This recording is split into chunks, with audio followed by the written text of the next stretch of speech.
किसी समय की बात है। उत्तर भारत के एक छोटे से गांव सीतापुर में एक लड़का रहता था। नाम था आरव। उसका तन तो साधारण था, लेकिन मन बड़ा असाधारण।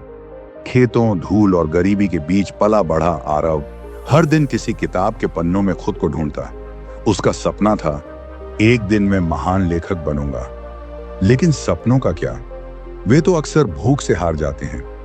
आरव का परिवार बेहद गरीब था। उसके पिता खेतों में मजदूरी करते और मां दूसरों के घर बर्तन मांजती थी। घर में 2 वक्त की रोटी भी किसी त्योहार जैसी लगती थी। आरव के पास न ढंग के कपड़े थे, न किताबें, न कॉपी, न पेन। लेकिन फिर भी उसके पास था एक सपना और उसे पाने का जुनून। हर रोज स्कूल से लौटने के बाद वह गांव की पुरानी धूल भरी लाइब्रेरी में जाता और घिसे पिटे पन्नों से लिपटकर नई दुनिया बसाता। फिर रात में वह घर के बाहर चौपाल के किनारे बैठकर अपनी कहानियां मन ही मन दोहराता और कोयले के टुकड़े से पुराने अखबारों की कोरी जगहों पर लिखता। एक दिन गांव के स्कूल में जिला शिक्षा अधिकारी का दौरा हुआ। वो अफसर सफेद कपड़ों में, चमचमाते जूतों में बड़ी कार से उतरा था।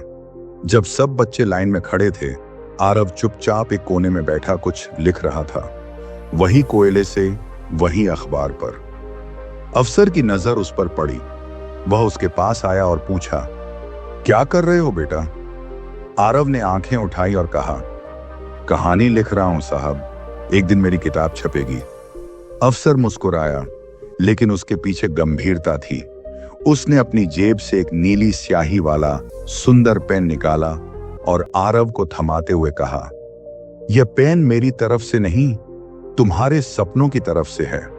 वादा करो, इसे यूं ही किसी कॉपी पर नहीं चलाओगे, इसे चलाओगे उन सपनों पर जो अभी तक अधूरे हैं। आरव की आंखों में चमक आ गई।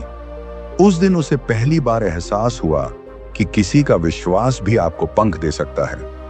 वो पेन अब आरव के पास उसका सबसे कीमती खजाना था। उसने एक पुरानी कॉपी संभाली, मां से छुपकर कागजों को इकट्ठा किया और रातों में चुपचाप कहानियां लिखता रहा। वह किसी को नहीं दिखाता, लेकिन लाइब्रेरी की पुरानी किताबों में चुपचाप अपनी कहानियां रख देता।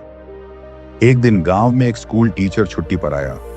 उसने लाइब्रेरी में आरव की एक कहानी पढ़ी और हैरान रह गया।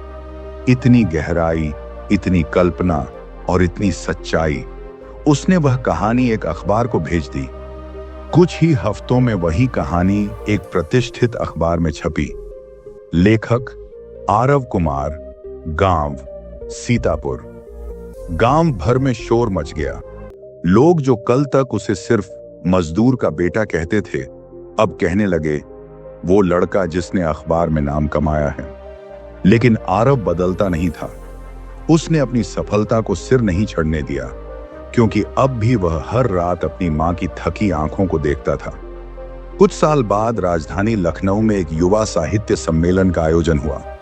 उसमें आरव कुमार को अपने पहले उपन्यास के लिए सम्मानित किया जा रहा था। मंच पर उसने सूट बूट पहना, बाल करीने से सजे थे, लेकिन दिल में आज भी वही गांव बसता था।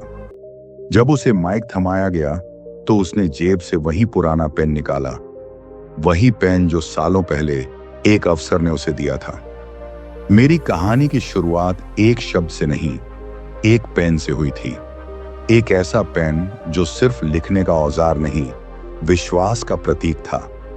तभी भीड़ में बैठा एक व्यक्ति खड़ा हुआ। वही अफसर अब बूढ़ा हो चला था। उसकी आंखों में आंसू थे।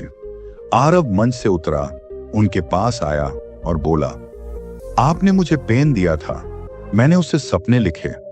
आपने मुझे पहचान दी थी, मैंने उससे अपना भविष्य बना लिया।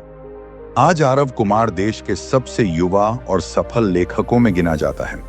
उसने गांव के बच्चों के लिए मुफ्त पुस्तकालय खोला है, जहां हर बच्चे को कॉपी और पेन फ्री में मिलता है और हर पेन पर एक ही पंक्ति लिखी होती है।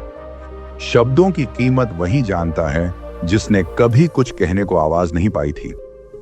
सीख, अगर हालात तुम्हारे खिलाफ हों तो उन्हें दोष मत दो, उन्हें बदलने की सोच रखो। सपने गरीबों के भी होते हैं, लेकिन उन्हें पूरा करने की हिम्मत सिर्फ वही रखते हैं जो खुद पर यकीन करते हैं। अगर आपको यह कहानी पसंद आई हो तो लाइक करें, शेयर करें और हमारे चैनल लाइफ स्क्रिप्ट क्रॉनिकल्स को सब्सक्राइब करना ना भूलें।